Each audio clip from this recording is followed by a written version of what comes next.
Ô, Léo, eu queria falar agora com você de fundos imobiliários.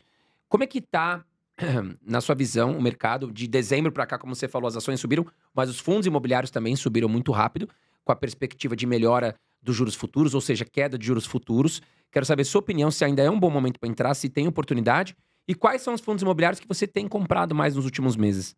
Boa. Fundo imobiliário, a gente fala que subiu, né? Mas na verdade eles nem subiram, eles só voltaram pro normal. Sim, só voltaram para próximo do valor patrimonial. E muitos nem voltaram, né? Exatamente. E, assim, é óbvio que em momentos de crise e tal, que tudo fica descontado, você tem que correr atrás daquilo que tem maior custo de oportunidade. Sim. Os Quem fundos chega antes bebe água limpa, né? Exatamente. A diferença entre você e o gestor, e a diferença entre um gestor e um gestor, é quem consegue interpretar a notícia mais rápido. Né? Então ele não tem um superpoder de comprar mais rápido, não, é que ele interpreta a oportunidade mais rápido. E aí ele compra com folga de espaço de tempo. Não é porque ele tem um robozinho lá que compra 3 segundos mais rápido do que você. Não, isso é para trader. Para nós que investimos para longo prazo, isso não faz diferença. Então, se a gente consegue avaliar uma oportunidade muito mais rápido, a gente vai conseguir construir uma carteira que tem muito mais efetividade no rendimento em geral, né? Então vamos lá, fundo imobiliário. Primeiro que a gente tem que entender para que serve. Gerar renda. Então, se você está no momento em que você quer gerar renda, ou você acredita, como eu também acredito, que uma carteira que tem fluxo de caixa entrega maior rendimento no futuro, porque quando você tem fluxo de caixa, principalmente no Brasil, que a gente vê a oportunidade o tempo todo, eu aporto R$500 todo mês. Então, todo mês eu tenho lá R$500 para aportar. Entrou o Banco do Brasil, oportunidade, R$18, tenho R$500 para aportar. Se eu construir uma carteira que não vai abater muito a minha rentabilidade, mas que aumenta o meu fluxo de caixa para 2.000, pô, eu tô continuando aportando R$500. Só que no momento da oportunidade lá, porque eu tô fazendo isso durante 30 anos, não é só agora. Durante 30 anos. Paulo, uma oportunidade bem aproveitada transformou o Luiz Barsi em bilionário, né? Exato. Então, se a gente tem um fluxo de caixa muito maior para poder ficar aproveitando mais vezes de oportunidade, faz sentido ter pelo menos um pedacinho da carteira em fundos imobiliários, que ele cumpre essa obrigação. Só fazendo um disclaimer do porquê que eu acho que tem que ter um pouquinho de fundo imobiliário na carteira. Não é só porque eu não vivo de renda, então não vou ter fundo imobiliário. Fluxo de caixa é importante. Então, dentro dos fundos imobiliários, se eu acredito que eles estão em oportunidade ainda ou não, eu fiz uma palestra em Lavras, em Minas Gerais. E aí, a forma mais fácil de explicar a possibilidade de uma pessoa aposentar é comparar o que ela vai contribuir com o INSS e o que ela, se não contribuir com o INSS, comprar só de fundo imobiliário, que é muito fácil. Aluguel é fácil. O fundo imobiliário é o tipo de ativo mais fácil de entender. E aí, todo mundo fica assustado, né? Aí eu comparei alguns dados de 2019. Eu peguei a HGLG, que é o mais famosão, ninguém tem dúvida que é bom. É tipo o Itaú, ninguém tem dúvida que é bom. Todo mundo sabe. Peguei HGLG em 2019. Tava pagando 5,2% de yield. Tava bom? Baixo, bem baixo. Tava top demais, André. Sabe por quê? 2% taxa Selic. Nós estamos mal acostumados. Sim, é. Nós estamos mal acostumados, tá vendo? É isso aí, ó. A gente tem 5 anos que nós estamos assim, que até eu esqueço. Pô, fundo imobiliário... 2% de Selic foi algo milagre... Pontual, né? Pontual que não volta nunca mais. Aí o preço subiu lá, absurdo. O PVP do HGLG tava de 1,52. Então é tudo sobre o momento de mercado. No momento, a gente já tem 5 anos, pô, a taxa Selic subiu para 13,75, começou a recuar para 12, voltou para 15. Então a gente tá 4, 5 anos exigindo dos fundos imobiliários 10%. E isso, para os fundos imobiliários, coloca a cotação deles lá para baixo. Sim. Porque não é natural na economia real um imóvel pagar tanto. A gente tá investindo em imóvel. 4% ao ano tá bom já. Então, se você compara isso com aluguéis reais, pô... Não, uma baita diferença. Não tem como comparar. Não tem como comparar. Então, o fundo imobiliário, sim, na minha opinião, tá descontado. Tem muito, inclusive, avaliação de laudos de avaliação que vai provar isso que eu tô falando agora. Todo mundo tá falando que fundo imobiliário tá caro. Os laudos de avaliação desse ano vão provar isso, porque vão reavaliar os imóveis. Você vai ver vários imóveis valorizando aí muito acima da inflação. Se você começa a avaliar fundos imobiliários que têm contratos atípicos, os que têm contrato atípico é muito bom para perceber isso. Por quê? O contrato atípico, ele ajusta o aluguel só pelo IPCA. Então, ele tem uma regra que ele não pode chegar assim, Carol, você tá me pagando R$100, R$1.000 de aluguel, eu vou ajustar pelo IPCA que foi 5%, então a partir de agora você vai me pagar 1.500, beleza? Beleza. Eu não posso chegar para você e falar assim, Carol, todos os aluguéis da vizinhança subiu de 1.000 para 1.200. Então, eu não quero ajustar só o IPCA, eu quero subir para 1.200 também. O contrato atípico não dá essa permissão. Ele só pode ajustar pelo IPCA. Por que eu falei que é bom a gente avaliar fundos imobiliários com contratos atípicos para ver se a economia real tá boa ou não? Porque dá disparidade de preço. Como eles não conseguem ajustar aluguel, o aluguel da economia real fica R$30 por metro quadrado, e os logísticos, falando dos logísticos, e os de contrato atípico tá 24, ou seja, subiu muito mais do que o IPCA, subiu muito mais do que a inflação. Então, a economia real, e eu tive uma conversa com o Pedro, que foi o gestor do GGRC. A gente fez uma live lá, eu tive uma conversa com ele, com os alunos e tal, a gente fez um monte de pergunta para eles, pra ele, e ele falou assim, cara, Léo, tô muito animado, sabe por quê? Tô conseguindo comprar alguns ativos com emissão de cotas e tal, e eu acredito que vamos produzir um retorno muito grande, porque a economia real hoje, ela não é a mesma coisa do que você vê na telinha aí no home broker, não. Sim, exato. A economia real hoje eu tenho que pagar valor patrimonial um pouco acima do valor patrimonial e as cotas estão a 0,80, 0,89, 0,95. Então eu acredito que os fundos imobiliários vai render muito para os cotistas em geral.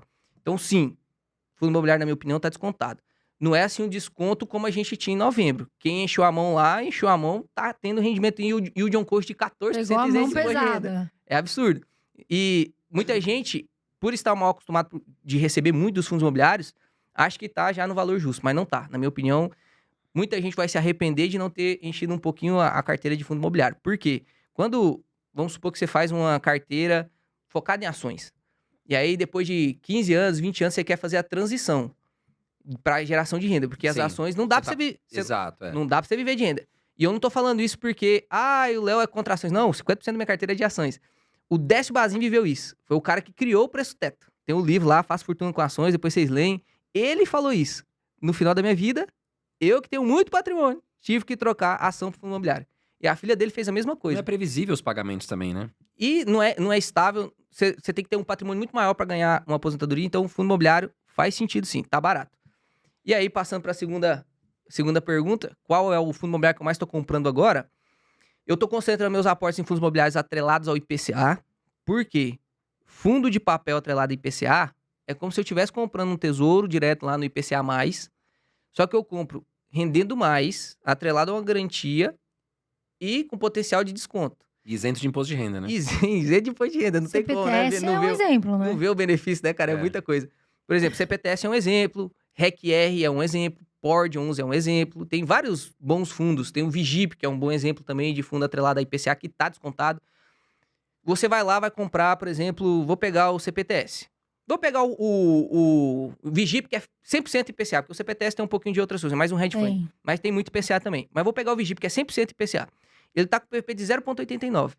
Quando você entra lá no site do Tesouro Direto, você vai abaixando lá, você vai investir em IPCA mais 7,9, que é o 2029, para igualar as durations. Eu vou receber IPCA mais 7,9. Aí tá lá o preço do valor unitário. Eu tenho que pagar 136 para ter esse título. Você compra um pedacinho do título. Ah, não, eu quero pagar só R$80. Não, tem que ser 136. Você não tem desconto. PVP Exato. lá é de 1. Quando você vai pro fundo imobiliário, ele vai render IPCA mais 9, 10. E quanto que tá o título? 130. Ah, mas agora tá descontado, você pode comprar 100. Então você ganha mais rendimento e ainda compra descontado. E esse é o potencial de valorização com marcação ao mercado. Então, uma parte da minha carteira agora está sendo destinada, parte de fundos imobiliários, um pouco dos aportes vai ser para fundos atrelados a IPCA. Na minha opinião, os dois melhores, nesse caso aí, é PORD e REC-R 11. São os O dois REC R11 subiu muito, né, cara? Eu falei muito ele do meu canal. Muita gente falava, REC R11 tá maluco. Cara, subiu pra caramba de dezembro pra cá. Uns 30%. E fundo Muita de papel, coisa. subir 25, 30% é muita coisa. né? marcação de mercado, né? Marcação de Exatamente, mercado. é. E fundo de tijolo que eu tô comprando pra caramba é o GGRC 11. Na minha opinião, De esse... logística, né? De de galpões. de logística, isso. Tijolo, galpão logístico. Cara, eu... Tá pagando um dividendo alto o GGRC11, né? Pra 12, média do mercado 12, de logística, paga bem acima, cara. Se você fizer uma E tá, conta... e tá descontado, né? Se você fizer uma conta de valor patrimonial, porque assim, tem muita gente que esquece de fazer essa conta. Você vai lá e vê, tá pagando 12% de dividend yield, mas é 12% de dividend yield descontado 0,9. Então, na verdade, se ele tivesse com PVP de 1, que é o nosso objetivo, chegar no PVP de 1, que aí eu quero valorização também nos imóveis, pô, na verdade ele ia estar pagando 9, 8,5. O GGRC não, ele paga 11%, 10,5% sobre o patrimonial. Hoje, sobre o de mercado, tá pagando 13%. Tá pagando bem. E aí, qual foi a estratégia que o GGRC fez que eu achei genial? O GGRC não era um fundo exemplar, não, em 2017. Ele nasceu em 2017. Até 2021, ele foi um fundo ruim. Trocou a gestão, e aí o Pedro veio, se eu não me engano, ele passou 1, 2 anos fazendo reestruturação da carteira. Vendeu um imóvel ruim, quitou alavancagem, fez reestruturação de inquilinos, parará.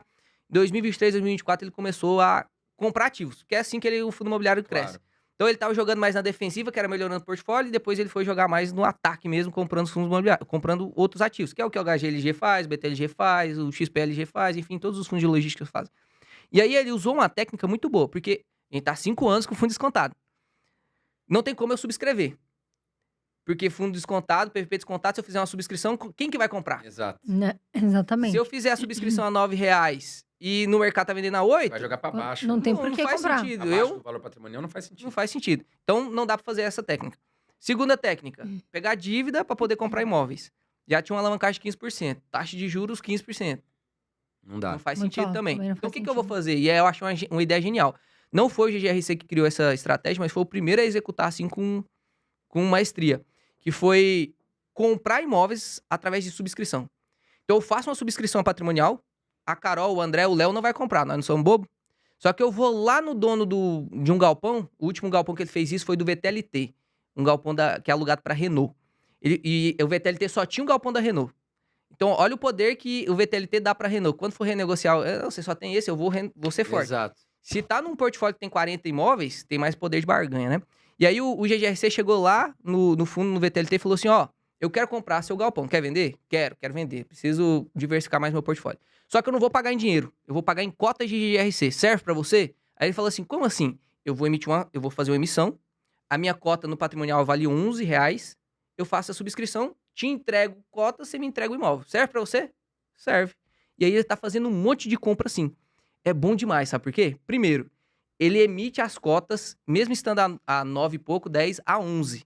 Nós já temos ganhos aqui, porque é Sim. como se a gente estivesse comprando um imóvel com dinheiro que a gente nem tem. Só que sem alavancagem. Então ele vai lá, traz o galpão, entrega as cotas, aumentou o portfólio no valor patrimonial, sem fazer dívida.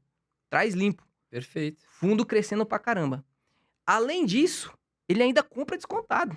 Então, pô, quantos milhões você quer? 200. Não, eu pago 190 milhões em cota de GGRC. Então ele é muito forte nas negociações, ele conseguiu muitas negociações boas.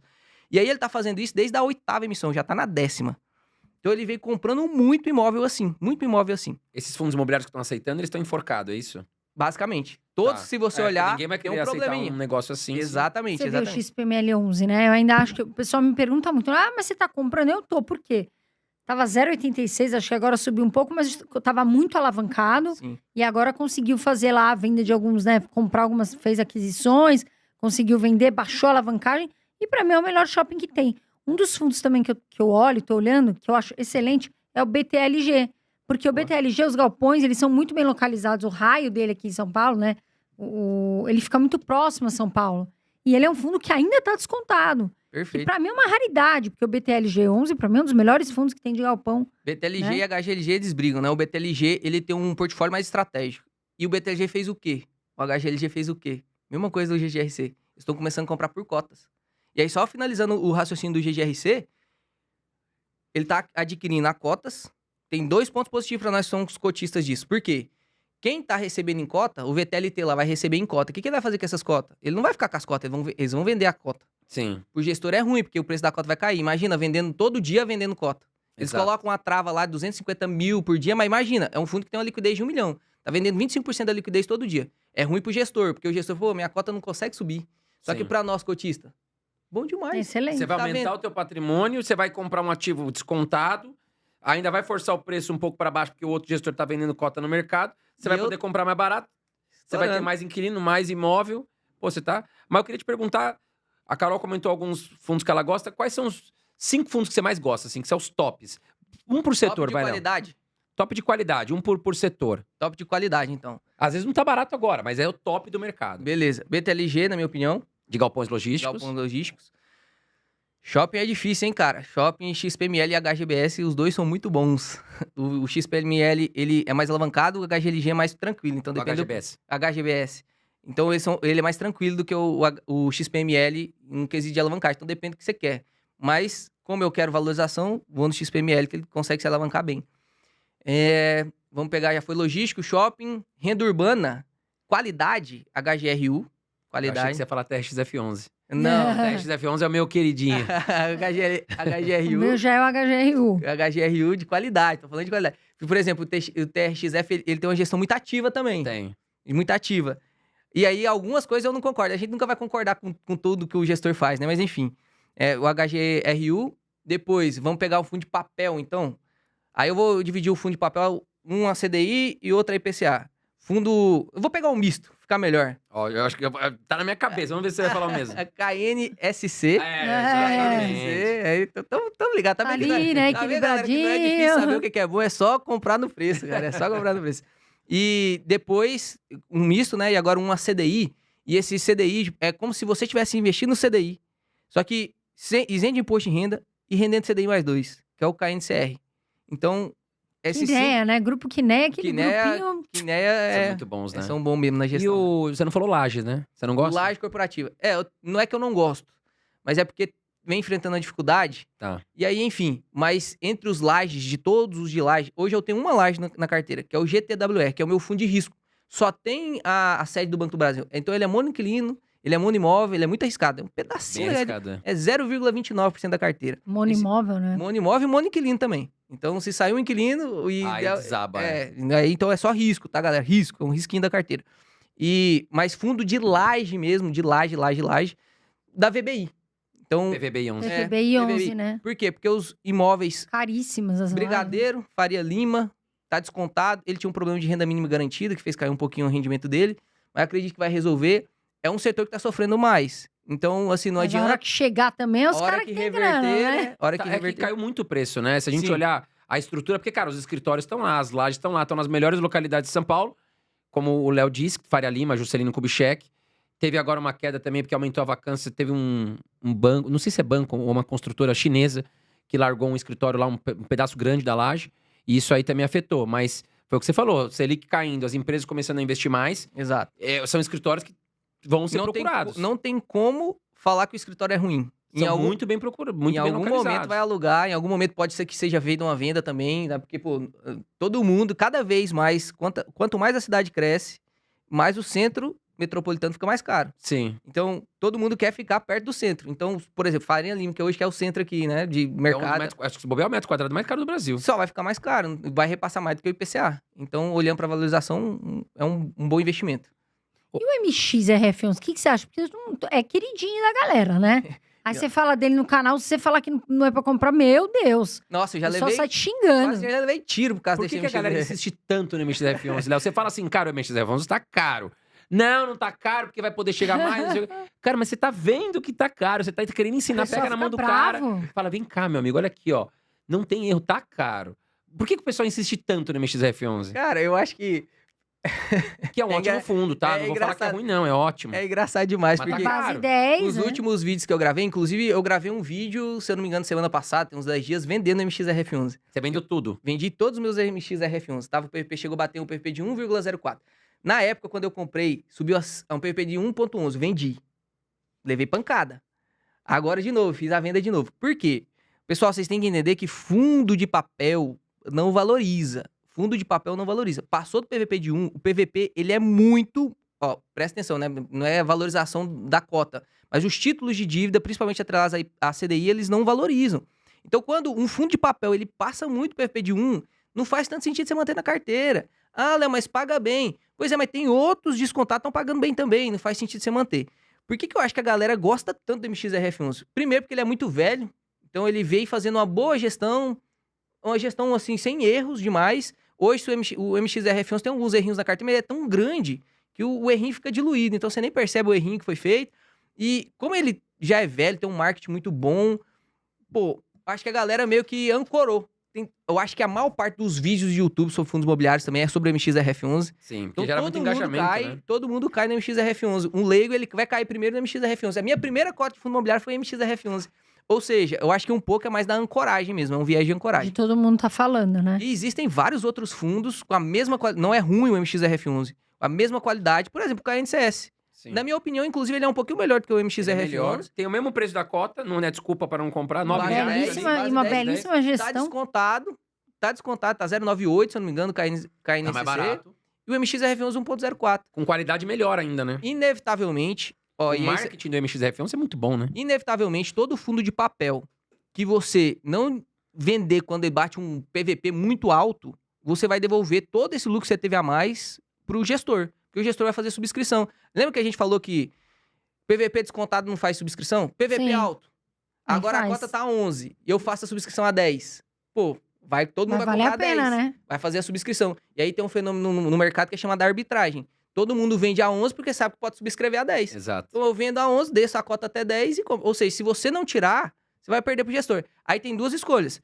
Você pode tirar e ganhar o lucro, colocar em outro, tão bom quanto o descontado. Ou você pode ser aquele cara que, não quero movimentar a carteira, é fundo por longo prazo, deixa essa rentabilidade na mão do gestor mesmo, deixa de quem não tem preguiça para poder fazer. Eu quero, só vou deixar, pelo menos deixe de comprar. Pelo menos, tudo bem, não quer vender? Tudo bem. Mas pelo menos deixe de comprar. Vai investindo em outros e depois, quando ele ficar descontado, você reinveste de novo. A melhor posição, a melhor atitude seria fazer esse girozinho mesmo. Né? Não é para ficar vendendo o tempo todo. Os ciclos de mercado, eles demoram. A última vez que eu vendi MXRF11 foi lá em 2021. Você é capaz de se perder ainda na sua carteira. Fica no gira-gira e se perde. Não é para ficar girando. É só para usar de maneira inteligente.